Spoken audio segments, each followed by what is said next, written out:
और दूसरी ओर भक्ति मार्ग का अधिकारित्व ये सब के पास है। जीव मात्र कहाँ भक्ति है, सब इसके अधिकारी हैं।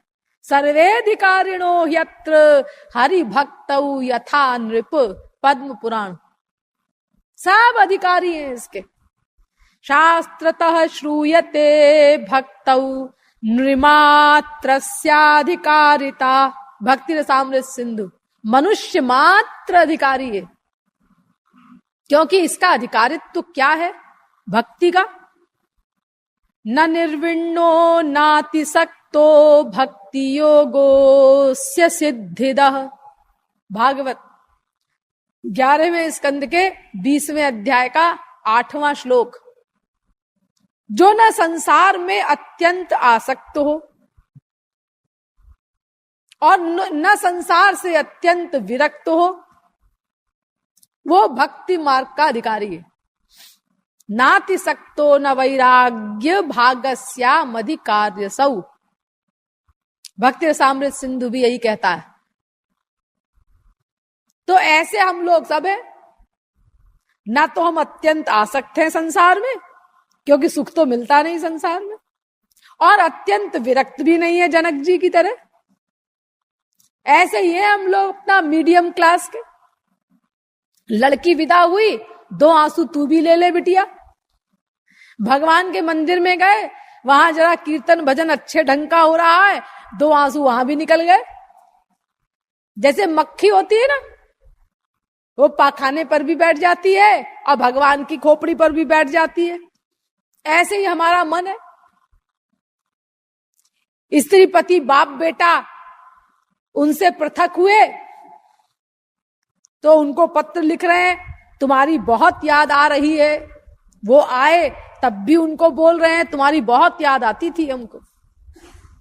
और हल्का फुल्का प्यार अपना गुरुजी से भी हो गया है, तो गुरुजी भी अपना जब गए, कहीं दूर हो गए गुरुजी से, तो उनको भी चिट्ठी लिख रहे हैं, महाराज जी आपकी बहुत याद आती है, आप कब दर्शन देंगे। उन्हें भी लिख देता है ऐसे ही। और जब महाराज जी प्रवचन दे रहे हो तो बैठ के सोता है। तो देखो ये हमारा हाल है। यानी हम ना संसार में अत्यंत आसक्त हैं और ना हम संसार से अत्यंत विरक्त हैं, मीडियम क्लास के हैं। दोनों तरफ हमारी अपना दुधारू तलवार चलती है। तो हम सब लोग भक्ति मार्ग के बने बनाए अधिकारी हैं। तो देखो ये अधिकारित्व भेद की दृष्टि से भी भक्ति योग हमारे लिए अत्यंत सरल है। अब सुनो दूसरी कठिनाई ज्ञान मार्ग की। वेदव्यास कहते हैं, ये रविंदाक्ष विमुक्त मानिनस्त्वय्यस्त भावा दविशुद्ध बुद्धयः आरुह्य कृच्छ्रेण परम पदम ततः पतन्त्यधो नादृतयुष्मदंघ्रयः तथा न ते माधव तावकाः क्वचित् भ्रश्यन्ति मार्गात् त्वयि बद्ध सौहृदाः त्वयाभिगुप्ता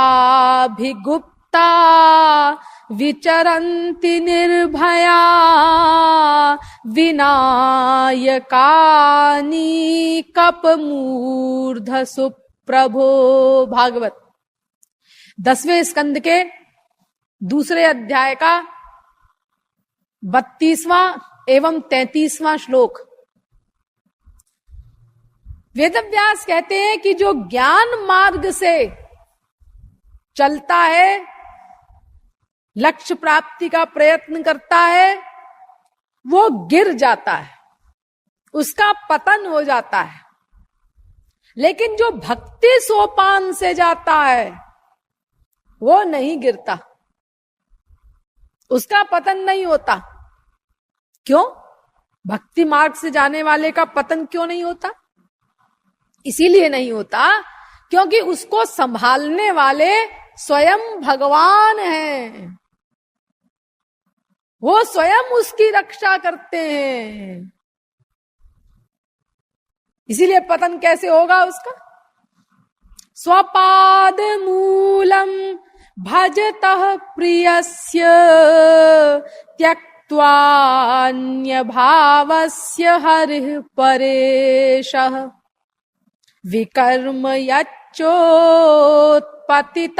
कथंचित् धुनोति सर्वं हृदि सन्निविष्टः। भागवत 11वें स्कंद के 5वें अध्याय का 42वां श्लोक। यानी जो भगवान की भक्ति के मार्ग से चलता है, पहली बात तो उससे पाप कर्म होते नहीं, लेकिन अगर हो भी जाते हैं कभी, तो हृदय में उसके जो भगवान उसकी रक्षा करने के लिए बैठे हैं, संभालने के लिए बैठे हैं, वो भीतर बैठे हुए भगवान उनके उन पापों को धो बहा देते हैं, फिर से उसको उस पथ पर आरूढ़ कर देते हैं।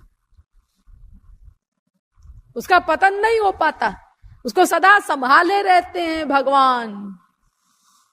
त्यक्त्वा स्वधर्मं चरणाम्बुजं हरेर् भजन्न पक्वोऽथ पतेत् ततो यदि यत्र क्व वा भद्रमभूदमुष्य किं को वार्थ आप्तो भजताम स्वधर्मतः। भागवत पहले स्कंद के 5वें अध्याय का 17वां श्लोक।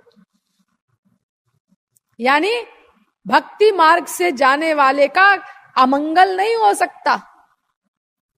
समाश्रिता ये पद पल्लवम प्लवम, समाश्रिता ये पद पल्लव प्लवम महत् पदम पुण्य यशो मुरारेः भवाम बुधिर वत्स पदम परम पदम पदम पदम यद विपदाम न तेषाम। भागवत बहुत सुंदर श्लोक है। जिन्होंने भगवान श्री कृष्ण की चरण रूपी नौका का आश्रय ले लिया है, उनके लिए ये भव सागर, अथाह अनंत भव सागर, ये गाय के खुर के गड्ढे के बराबर हो जाता है। इतना सरल हो जाता है उनके लिए अपने लक्ष्य को प्राप्त करना। बाध्यमानोपि मद्भक्तो विषयैरजितेन्द्रियः प्रायः प्रगल्भया भक्त्या विषयैर्नाभिभूयते। भागवत भगवान कहते हैं कि मेरा वो भक्त भी जो जितेंद्रिय नहीं है, वो विषयों के द्वारा आकर्षित तो किया जाता है, संसार के विषय उसको खींचते हैं, जो अभी जितेंद्रिय नहीं हो सका है, लेकिन मेरी प्रतिक्षण बढ़ने वाली भक्ति के प्रभाव से वो विषय उसको पराजित नहीं कर पाते। यानी इतना भक्ति मार्ग से जाने वाले की सेफ्टी रहती है। ये भगवान की कृपा से जो भगवान संभालते हैं अपने भक्त को, वो उन विषयों के प्रति आकर्षित तो होता है, लेकिन उनसे पराजित नहीं होता। उसकी भक्ति प्रतिक्षण बढ़ती चली जाती है। तो भक्ति मार्ग से जाने वाले का पतन नहीं होता, क्योंकि भगवान उसको स्वयं संभालते हैं, रक्षा करते हैं। एक वाक्य मुझे याद आ रहा है एडविन मार्खम का, whoever falls from God's right hand is caught into his left। भगवान के दाहिने हाथ से जो छूट जाता है उसको तुरंत भगवान बाएं में पकड़ लेते हैं, नीचे नहीं गिरने देते। अरे वो छूटेगा क्यों, भगवान के हाथ से क्यों छूटेगा। लेकिन उसने भी बेचारे ने कहने की यही कोशिश की है कि भाई जो भगवान के संरक्षण में है वो गिर नहीं सकता, दाहिने नहीं तो बाएं हाथ में पकड़ लेंगे भगवान। लेकिन जो ज्ञान मार्ग से जाता है उसका पतन हो जाता है। क्यों जी, उसका क्यों पतन हो जाता है? इसीलिए कि उसको भगवान नहीं संभालते। सीधी सीधी बात है। भक्त का पतन नहीं होता क्योंकि उसको भगवान संभालते हैं, ज्ञानी का पतन हो जाता है क्योंकि भगवान उसको नहीं संभालते। तो क्यों जी, भगवान ज्ञानी को क्यों नहीं संभालते? इसीलिए नहीं संभालते क्योंकि ज्ञानी अपने बल पर माया से उत्तीर्ण होना चाहता है। देखिए यूं समझिए, एक बंदर का बच्चा होता है, आपने देखा होगा बंदरिया का बच्चा, वो खुद अपनी मां को पकड़ता है, मां बच्चे को नहीं पकड़ती, वो अपना चली जा रही है, बच्चा चिपका हुआ है मां से, खुद उसने पकड़ा हुआ है। तो क्या होता है, कभी उस बंदरिया ने एक पेड़ से दूसरे पेड़ पर छलांग लगाई तो झटके से बच्चा नीचे गिर जाता है और मर जाता है। लेकिन बिल्ली अपने बच्चे को खुद पकड़ती है। बिल्ली का बच्चा अपनी मां को नहीं पकड़ता, मां बच्चे को पकड़ती है। तो ज्ञानी बंदरिया के बच्चे के समान है, जो अपने बल पर माया को जीतना चाहता है, और वो संभव है नहीं, क्योंकि माया भगवान की शक्ति है, उसको भगवान के अलावा कोई नहीं जीत सकता। वो भगवान के कंट्रोल में है, उनकी शक्ति है। दैवी ह्येषा गुणमयी मम माया दुरत्यया, भगवान ने चैलेंज किया है गीता में। मामेव ये प्रपद्यन्ते माया मेतान तरन्ति ते, 7वें अध्याय का 14वां श्लोक। ये मेरी शक्ति है, इसको पार नहीं पा सकता कोई जब तक मेरी ही शरण में न आए। कृष्ण कृपा बिनु जाय नहीं, माया अति बलवान, राधे राधे। शरणागत पर हो कृपा, यह गीता को ज्ञान, राधे राधे। शरणागत पर ही कृपा होती है, तब भगवान उसको माया के प्रभाव से निकाल लेते हैं, वरना इस माया को कोई जीत नहीं सकता। यद्यपि ये जड़ शक्ति है भगवान की माया, लेकिन कोई बड़े से बड़ा ज्ञानी भी इसको नहीं जीत सकता। माया है जड़ शक्ति पे, ज्ञानी हूं पार न पाए, राधे राधे। ज्ञानी नाम अपि चेतांसी देवी भगवती ही सा, बलादाकृष्य मोहाय महामाया प्रयच्छति, मार्कंडेय पुराण। बड़े बड़े ज्ञानी थर थर कांपते हैं इससे, कोई नहीं पार पा सकता इस माया से बिना भगवान की कृपा के। कोई हो बड़ी बड़ी सिद्धियां प्राप्त कर ले, मच्छर से भी छोटा बन जाए, पहाड़ से भी बड़ा बन जाए, रूई से भी हल्का बन जाए, इतना भारी बन जाए कि बड़े बड़े क्रेन से ना उठाया जा सके, आकाश में उड़े, आग पे चले, आग के अंदर घुस जाए, आग का असर ना हो, पानी पर चले, डूबे ना। ये बड़ी बड़ी योग्यताएं, ये सिद्धियां कोई प्राप्त कर सकता है, लेकिन माया को नहीं जीत सकता। ऐसा क्यों? जड़ शक्ति है तो भी उसमें इतना कमाल कि आज तक कोई पैदा नहीं हुआ जिसने बिना भगवान की कृपा के माया को जीत लिया हो। ऐसा क्यों जी? तो श्री महाराज जी इसका कारण दूसरी पंक्ति में बताते हुए कहते हैं, ये भक्ति शतक का मैंने श्लोक दोहा बोला है, माया है शक्ति पे ज्ञानी हूँ पार न पाए। राधे राधे। या को कारण हरि स्वयं, या को प्रेरक आय। राधे राधे। इसका कारण ये है कि इस जड़ माया को शक्ति देने वाले भगवान हैं।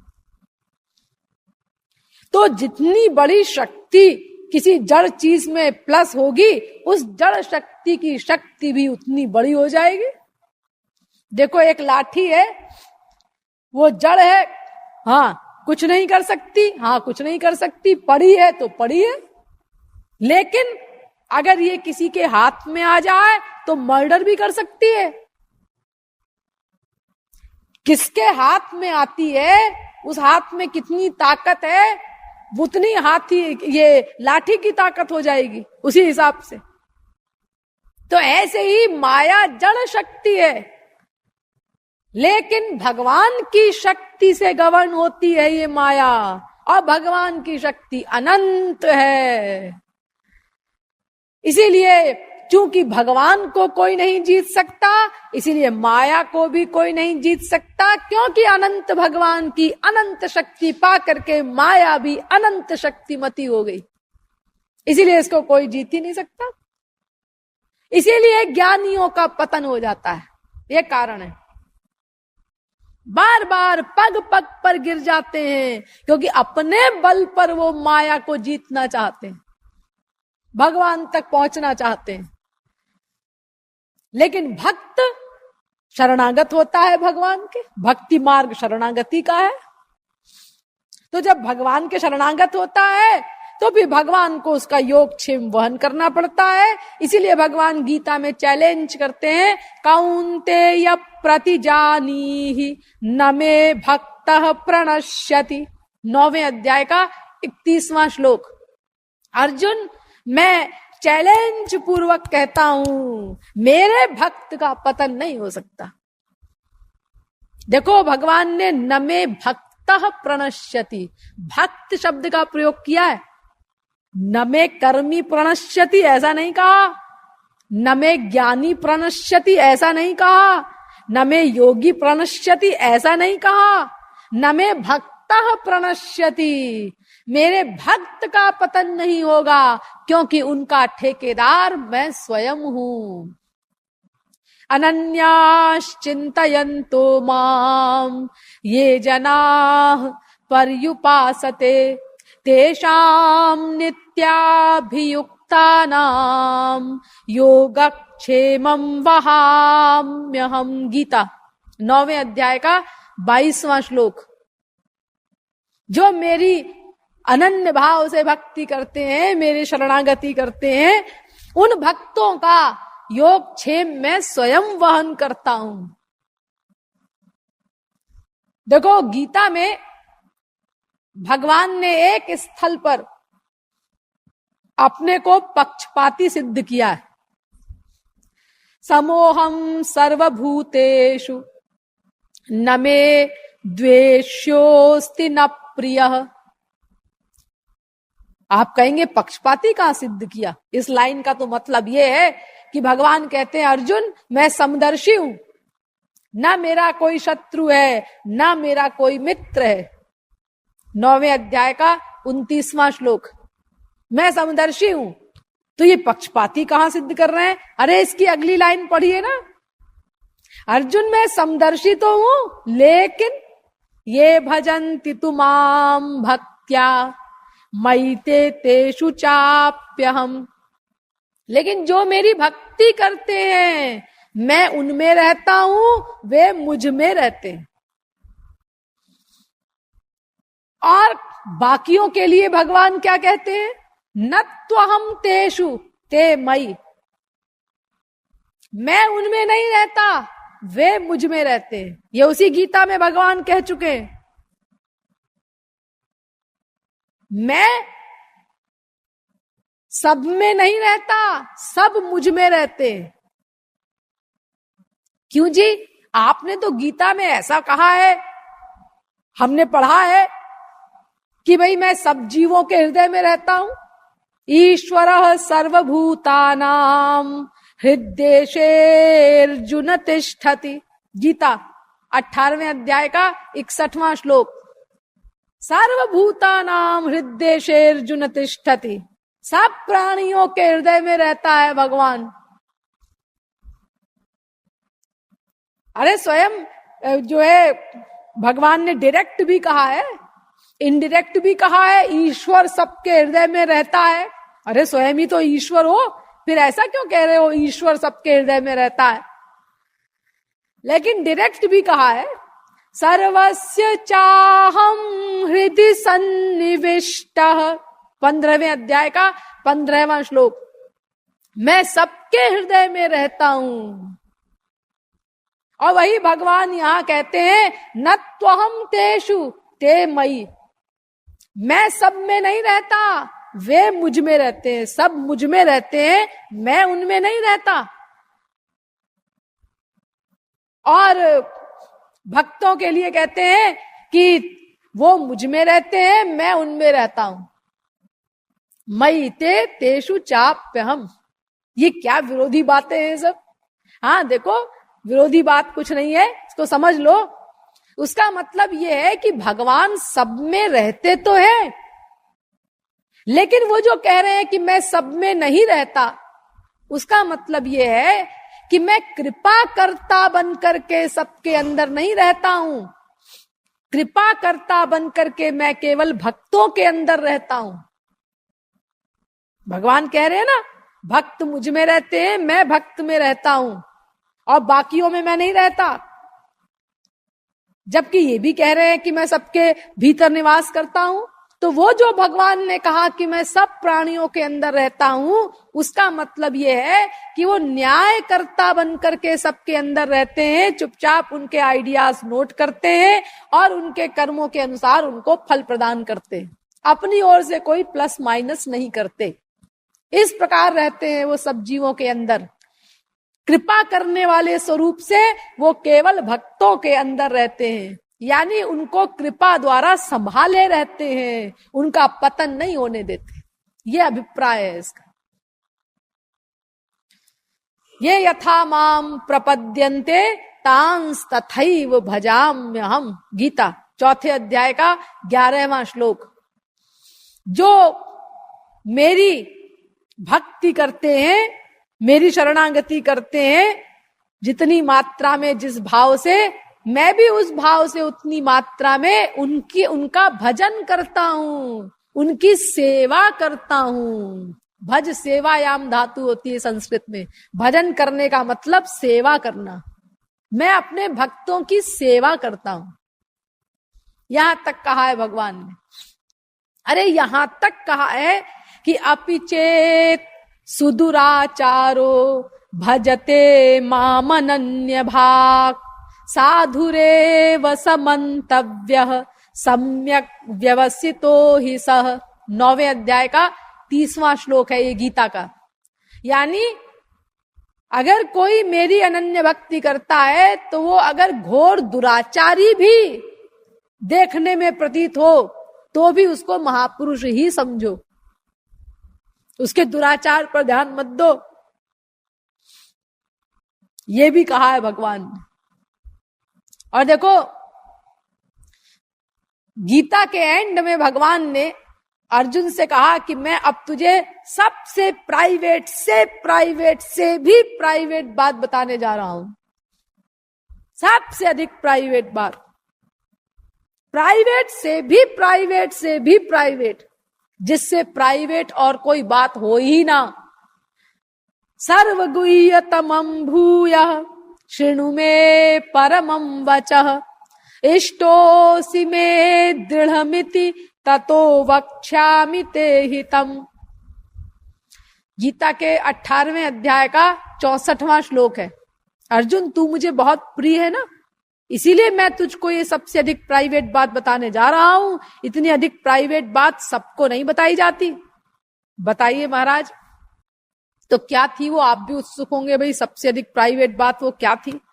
मन्मना भव मद्भक्तो मद्याजी माम नमस्कुरु मामे वैष्यसि सत्यम ते प्रतिजाने प्रियोसि में। 18वें अध्याय का 65वां श्लोक।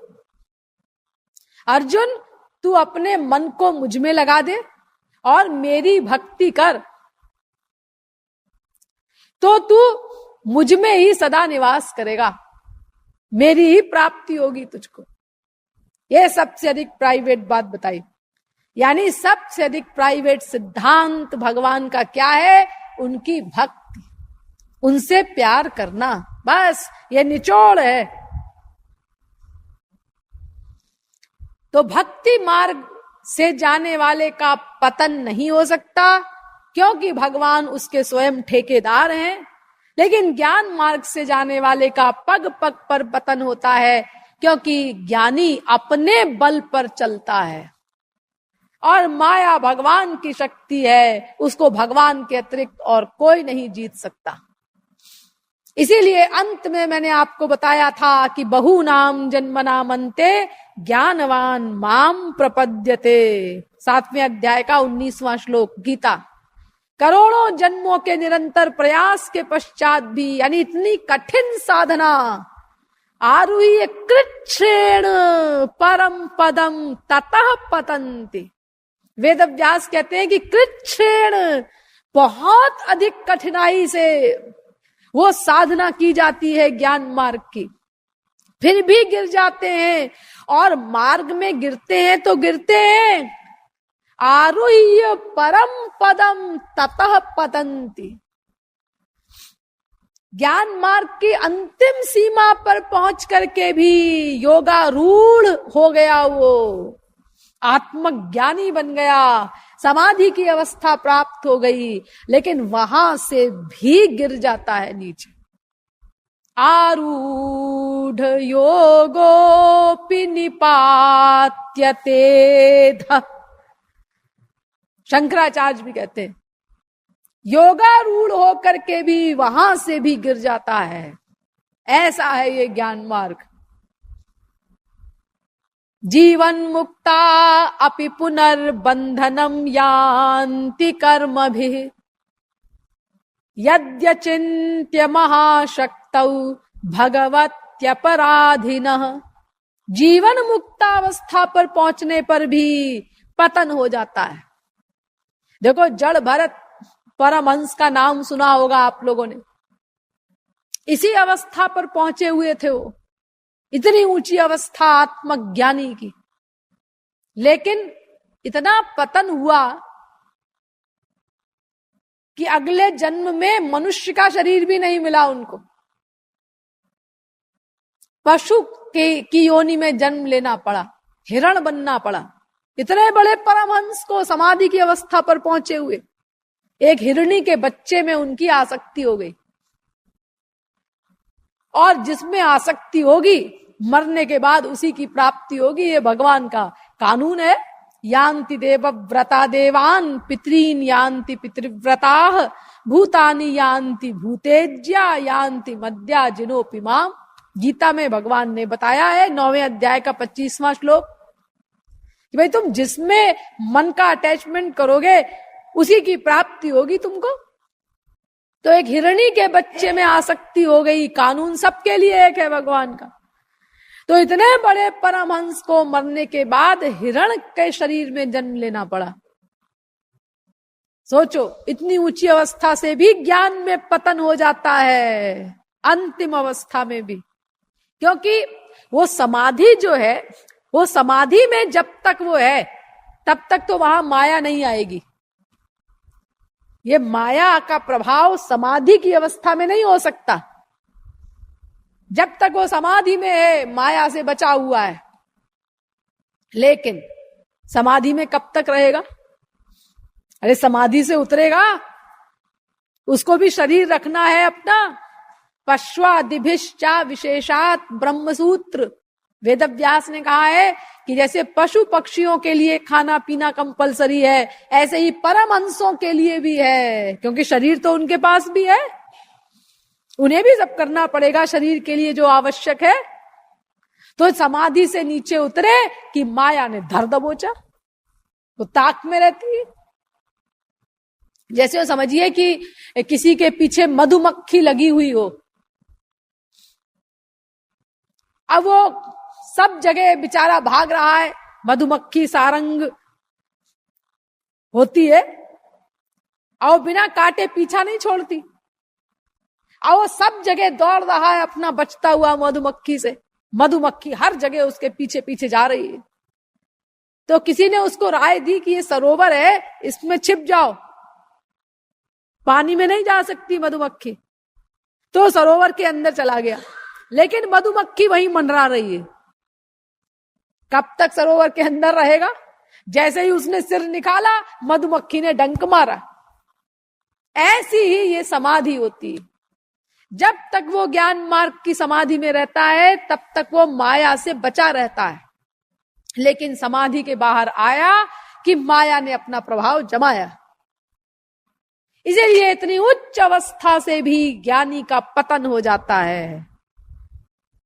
अतएव जब ज्ञानी देखता है कि सब कुछ करके हम हार गए, तलवार की धार पर चलने के समान इतना क्लिष्ट साधन हमने करोड़ों जन्मों तक किया, और जो कुछ ज्ञान मार्ग दे सकता था वो सब कुछ हमको प्राप्त हो गया, हम अंतिम सीढ़ी पर पहुंच गए, फिर भी माया तो गई नहीं हमारी। गुणावरिका माया बची हुई है, विद्या माया बची हुई है। तब फिर वो अंत में हार करके और कोई उपाय न देख करके सगुण साकार भगवान की शरण में आता है।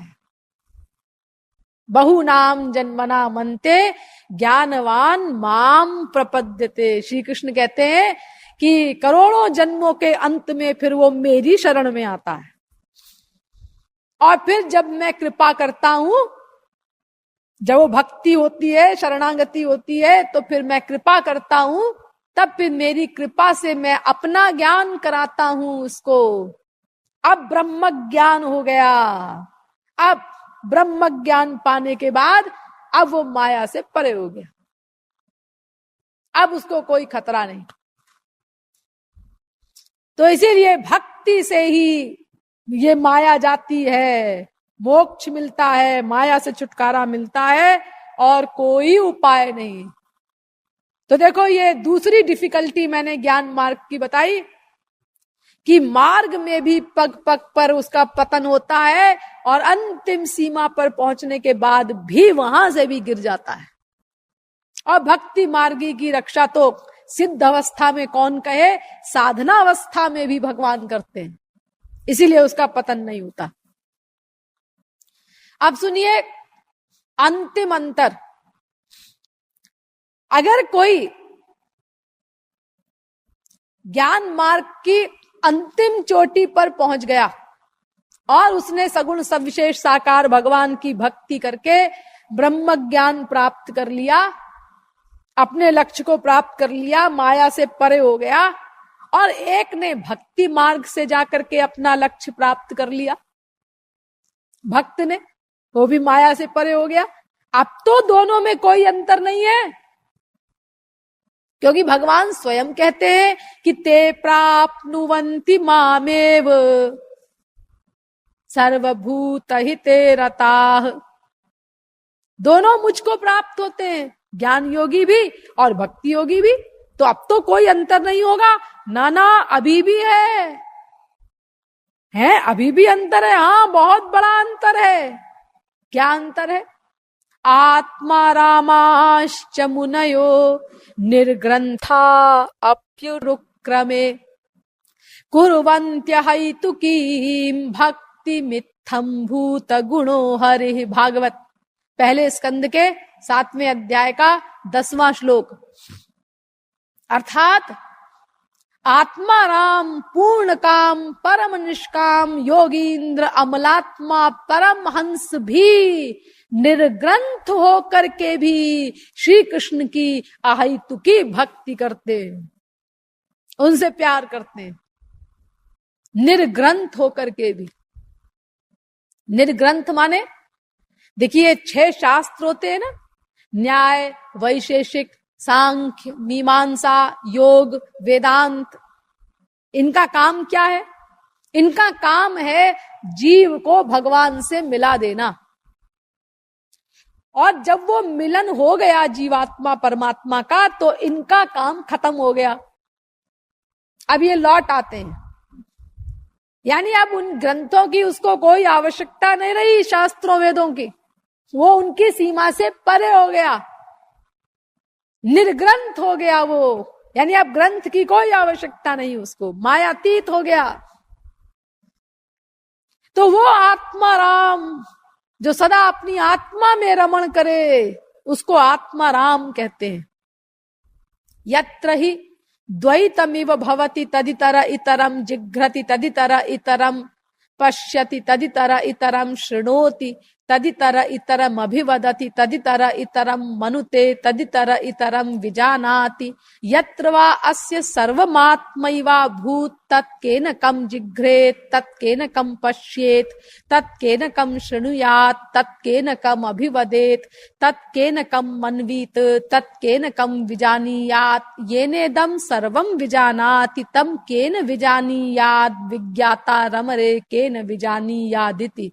वेद कहता है आत्मा राम माने जो अपने सिवाय न कुछ देखे, न सुने, न सूंघे, न रस ले, न स्पर्श करे, न सोचे, न जाने, अपनी आत्मा में ही निरंतर रमण करने वाला, पूर्ण काम हो गया जो, अब उसकी कोई कामना बाकी नहीं रही। तो ऐसे आत्मा राम पूर्ण काम परम निष्काम योगी इंद्र अमलात्मा परमहंस निर्ग्रंथ होकर के भी और श्री कृष्ण की भक्ति करते हैं, सगुण सविशेष साकार भगवान का रसपान करते हैं। ऐसा क्यों? अगर दोनों एक है तो फिर एक रस को पीने के बाद दूसरे रस के लिए क्यों लालायित हो रहे हैं? इसका मतलब यह कि कोई ना कोई बात जरूर होगी, तभी तो ऐसा है। यद्यपि दोनों ही भगवान को प्राप्त होते हैं, दोनों मायातीत हो गए, दोनों ने भगवान को प्राप्त कर लिया, लेकिन मायातीत अवस्था होने पर भी जिन्होंने ब्रह्म को प्राप्त कर लिया वो भगवान के रस में लालायित हो जाते हैं और उनकी भक्ति करते हैं, आहितु की भक्ति करते हैं। इसका मतलब कोई ना कोई खास बात अवश्य है, तभी तो ऐसा होता है। हाँ, क्या खास बात है? क्या खास बात है? हाँ देखो, ऐसा है कि यो समझो कि एक रात है, ऐसी रात है जिसमें आकाश में बादल छाए हुए हैं, चंद्रमा भी नहीं है, तारे भी नहीं है, और बादल ऊपर से छाए हुए, घनाच्छन्न आकाश वाली रात।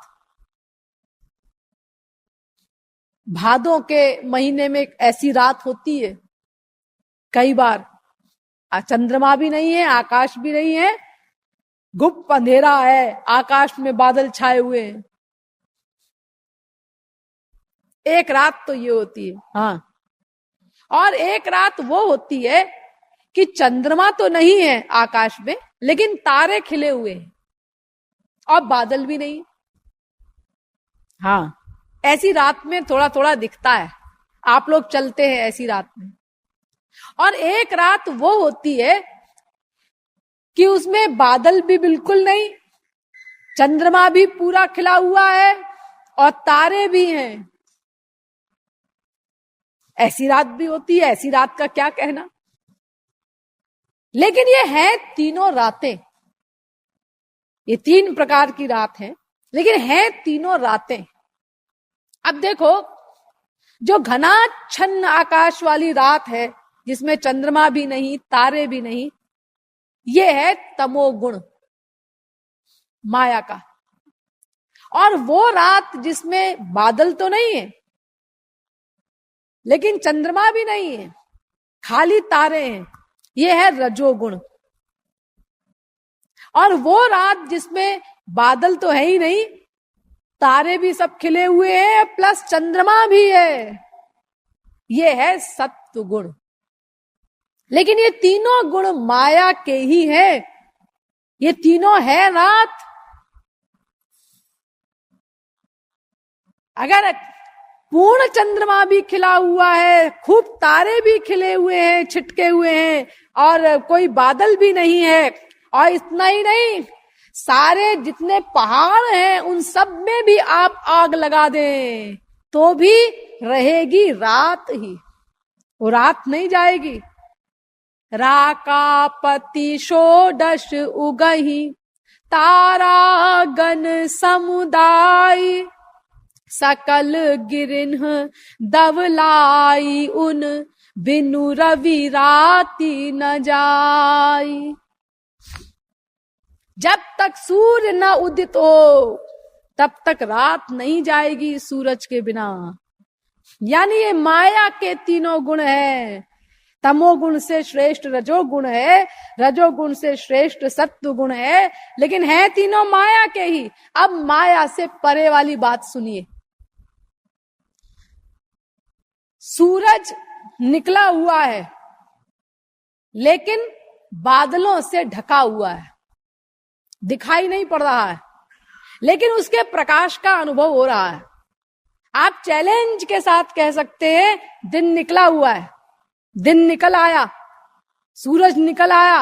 अरे कहां, सूर्य तो दिखाई नहीं पड़ रहा है और सूरज के निकलने पर ही दिन निकलता है, तो कहां दिन निकल आया। अरे सूर्य नहीं दिखाई पड़े, बादलों में ढका हुआ है, लेकिन सूर्य तो है, उसी से तो ये प्रकाश हो रहा है, दिन निकल आया है चैलेंज के साथ। तो देखो, एक तो सूरज का ये रूप होता है बादलों से ढका हुआ, और एक वो रूप है सूरज का जब बादल ना हो, क्लियर रूप सूरज का, वो आप लोग देखते ही है रोज। एक वो रूप भी है सूरज का, और एक रूप सूरज का वो भी होता है जो वैज्ञानिक लोग खुर्दबीन की सहायता से देखते हैं। इतना बड़ा सूर्य, एक वो भी रूप है। ये सूर्य के 3 रूप हैं। तो ज्ञानी वो बादल से ढका हुआ जो सूर्य है उसकी तरह ब्रह्म का अनुभव करता है, और जो योगी है वो बिना बादल वाला क्लियर जो सूर्य है उसकी तरह परमात्मा का अनुभव करता है। और भक्त खुर्दबीन की सहायता से देखे गए सूर्य की भांति भगवान का अनुभव करता है, उनके दर्शनादि करता है।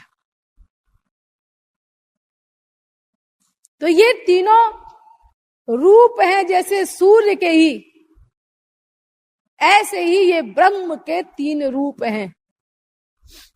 ज्ञानियों का उपास्य, योगियों का उपास्य और भक्तों का उपास्य, जिनके बारे में डिटेल में मैं भी आपको बताऊंगी। तो चयस्त्विषा मित्यवधारितं पुरा, ततः शरीरीति विभाविताकृतिं, विभुर्विभक्ता वयवं पुमानिति क्रमाद मुन्नारद इत्यबोधि सह। शिशुपाल वध। एक बार नारद जी द्वारिका आ रहे थे आकाश मार्ग से, तो लोगों ने दूर से देखा उनको, तो केवल इतना दिखाई पड़ा कि कोई आकाश से नीचे की ओर आ रहा है, प्रकाश पुंज, बस इतना दिखाई पड़ा। जब वो और नजदीक आ गए तो लोगों को उस प्रकाश पुंज में कुछ झिलमिलाती हुई आकृति भी दिखाई दी। जब वो पृथ्वी पर आ गए, एकदम नीचे आ गए, तो लोगों ने कहा अरे ये तो नारद जी हैं। अब एकदम स्पष्ट रूप दिखाई दिया जब बिल्कुल पास आ गए। ऐसे ही ब्रह्म के भी 3 रूप होते हैं। एक ब्रह्म, एक परमात्मा और एक भगवान। ये तीन रूप वाला होता है ब्रह्म, तीन ब्रह्म नहीं होते। एक ही ब्रह्म के ये तीन रूप हैं। देखिए ब्रह्म किसे कहते हैं, थोड़ा सा समझ लीजिए। ब्रह्म माने क्या होता है? दो वेदों में ब्रह्म की परिभाषा की गई कि वृहति वृंहयति इति तत्परम ब्रह्म, अर्थात जो बड़ा हो और दूसरे को भी बड़ा कर दे उसको ब्रह्म कहते हैं। वेदव्यास ने भी यही परिभाषा की, बृहत्वात् बृंहणत्वाच्च तद्ब्रह्मेत्यभिधीयते, अर्थात जो स्वयं बड़ा हो और दूसरे को भी बड़ा कर दे उसको ब्रह्म कहते हैं। लेकिन जो बड़ा हो तो बड़े का मतलब क्या जी? भाई देखो, जैसे मान लो ये तौलिया है, इससे बड़ा अगर कोई तौलिया आ जाए और हम पूछें इन दोनों में कौन बड़ा है, तो आप उसको कहेंगे बड़ा, दूसरे वाले को, वो बड़ा है। लेकिन अगर उस तौलिए से भी बड़ा कोई तौलिया आ जाए और फिर आपसे पूछा जाए अब बताओ कौन बड़ा है, तो जो बाद में आया उससे भी बड़ा आप कहते हैं ये बड़ा है। अभी तो आप कह रहे थे कि ये बड़ा है और अब आप कह रहे हैं कि ये बड़ा है। हाँ जी, वो सब बड़े ऐसे ही हैं, अपने से छोटे से सब बड़े हैं और अपने से बड़े से सब छोटे। तो ये बड़ा माने क्या हुआ? इसका मतलब है बड़ा शब्द तो जो बड़ा है वो छोटा भी हो सकता है, उससे बड़ा कोई हुआ तो ये जो आप कह रहे हैं कि ब्रह्म माने बड़ा होता है, जो बड़ा हो, तो ये बड़ा का मतलब क्या होता है? हाँ देखो, हमारे महाराज जी ने एक ऐसा दोहा बनाया भक्ति शतक में कि उससे एकदम क्लियर हो जाए ब्रह्म की परिभाषा, उसके बाद अपना ये प्रश्न ही ना पैदा हो इस तरह का। देखो अब ये जो परिभाषा बताई गई इसमें प्रश्न पैदा हुआ ना कि बड़ा माने भाई कितना बड़ा। तो हमारे महाराज जी ने जो दोहा बनाया उसमें एक दोहे में ही ब्रह्म शब्द का पूरा पूरा अर्थ आ गया। उसको सुन लीजिए। ब्रह्म बृहत्वात् अस बड़ा जाको आदि न अंत राधे राधे, बड़ा बृंहणत्वात् अस औरन करे अनंत राधे राधे। भक्ति शतक।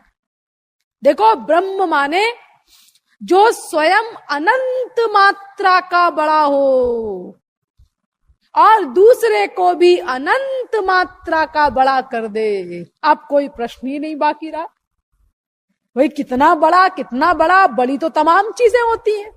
अरे चने से बड़ा बेल होता है, बेल से बड़ा और तमाम चीजें होती हैं। उससे बड़ा ये, उससे बड़ा वो, उससे बड़ा वो, फिर उससे बड़ा पहाड़, उससे बड़ी पृथ्वी, उससे बड़ा समुद्र, समुद्र से बड़ा आकाश। अरे बड़ी तो तमाम चीजें होती। तो भाई ब्रह्म कितना बड़ा।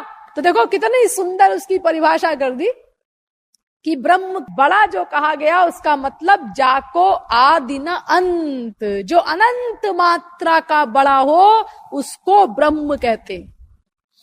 अनंत मात्रा का बड़ा, बस अनंत, यानी उसकी कोई लिमिट नहीं, सीमा नहीं, किसी भी चीज की सीमा नहीं भगवान की। चाहे उनका नाम हो, चाहे उनका रूप हो, चाहे उनका गुण हो, चाहे उनकी लीलाएं हो, चाहे उनका धाम हो, हर चीज भगवान की अनंत अनंत है। इसीलिए सारे शास्त्र वेद कहते हैं कि भगवान का कोई निरूपण नहीं कर सकता। भगवान अनिर्वचनीय है। कैसे कोई निरूपण करेगा भगवान का? अरे कोई वर्णन तो हम उसका कर सकते हैं जिसकी कोई लिमिट हो, सीमा हो। जब अनंत है वो, तो अनंत का वर्णन कोई कैसे करेगा? अरे स्वयं भगवान भी नहीं कर सकते अपना वर्णन। वेदों ने स्तुति की है भगवान की, द्युपतया एव ते न ययुरंत मनंत तया त्वमपि। भागवत 10वें स्कंद के 87वें अध्याय का 41वां श्लोक। और तो कोई आपको जान ही नहीं सकता, आप भी अपने आप को नहीं जान सकते। लो, मजाक बनाया वेदों ने भगवान का कि दूसरे तो नहीं जान सकते चलो, लेकिन क्या आप सोचते हैं आप जान सकते हैं अपने आप को? आप भी नहीं जान सकते। क्यों नहीं जान सकते? अनंततया, क्योंकि आप अनंत हैं। इसीलिए आप भी अपना वर्णन कैसे करेंगे, अपने आप को कैसे जानेंगे? अरे किसी चीज की लिमिट हो तो हमने उसको जान लिया, भाई ये इतना है, यहां तक हमने जान लिया। लेकिन जिसका अंत ही नहीं है तो उसको कोई कैसे जानेगा? किसी चीज का अंत नहीं। असित गिरि समम स्यात् कज्जलम सिंधु पात्रे सुरतरुवर शाखा लेखिनी पत्र मुर्वी लिखति यदि गृहीत्वा शारदा सर्वकालम तदपि तव गुणानामीश पारम न याति। हिमालय पर्वत के बराबर कोई स्याही का पहाड़ हो, इतनी ज्यादा स्याही, और उसको समुद्र में घोला जाए, इतना अधिक पानी, और कल्प वृक्ष की कलम बनाई जाए, पेन बनाया जाए, और अनंत कोटि ब्रह्मांडों की पृथ्वी उसका कागज बनाया जाए, और अनंत कोटि सरस्वती स्वयं लिखने बैठे भगवान की किसी भी चीज को, नाम को या गुण को या रूप को या लीला को, किसी भी चीज को, लेकिन तदपि तव गुणानामीश पारम न याति। तो अनंत काल तक लिखती रहे तो भी उसका अंत नहीं आ सकता। इस प्रकार भगवान की हर चीज अनंत है। वेद कहता है न तत्समश्चाभ्यधिकश्च दृश्यते। श्वेताश्वतरोपनिषद 6वें अध्याय का 8वां मंत्र। न कोई उससे बड़ा है और न कोई उसके बराबर है, बराबर भी नहीं है कोई भगवान के। भगवान से कोई न बड़ा न कोई बराबर था, न है और न होगा। गीता भी यही कहती है, न त्वत्समोऽस्त्यभ्यधिकः कुतोऽन्यो लोकत्रयेऽप्यप्रतिम प्रभाव। न आपसे कोई बड़ा है, न आपके कोई समान है। तो जो अनंत मात्रा का हो, अनंत अनंत अनंत, उसको भगवान कहते हैं, या राम कहते हैं, या कृष्ण कहते हैं, या ब्रह्म कहते हैं। अरे कोई भी नाम रख लो। बहूनि सन्ति नामानि रूपाणि च सुतस्यते गुण कर्मानुरूपाणि तान्यहम वेद नो जनाः। भागवत 10वें स्कंद के 8वें अध्याय का 15वां श्लोक। अरे अनंत नाम है उसके, आप चाहे जो नाम रख लीजिए, और जितने नाम हैं वो भी आपको पसंद नहीं आए, आप अपने मन में कोई दूसरा नाम सोच लीजिए, अपनी भाषा में सोच लो। बंगाली हो तो बंगाली में रख दो, पंजाबी में रख दो, गुजराती में रख दो, उड़िया में रख दो, किसी भी भाषा में रख दो।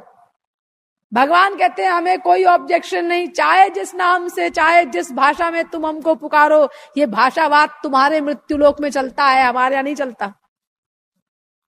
हम तो भावग्राही जनार्दन, भावग्राह्य मणिडाख्यम भावा भाव करम शिवम, श्वेताश्वतरोपनिषद के 5वें अध्याय का 14वां मंत्र। हम तो भाई केवल भाव देखते हैं, हृदय का। तुम किस भाषा में बोल रहे हो, क्या नाम से हमको पुकार रहे हो, हमें इससे मतलब नहीं, भीतर ठीक तो सब ठीक। तो देखिए, जो अनंत मात्रा का बड़ा हो उसको ब्रह्म कहते हैं, लेकिन अभी परिभाषा अधूरी है। प्लस जो दूसरों को भी अनंत मात्रा का कर दे, अनंत मात्रा का बड़ा बना दे, दूसरों को मतलब जीवों को, खुद तो है ही अनंत मात्रा का, जीवों को भी अनंत मात्रा का बना दिया। ये कैसे करता है भगवान? दूसरों को भी बना देना अनंत मात्रा का, ये अपनी शक्ति से करता है। ध्यान दीजिए यहां पर,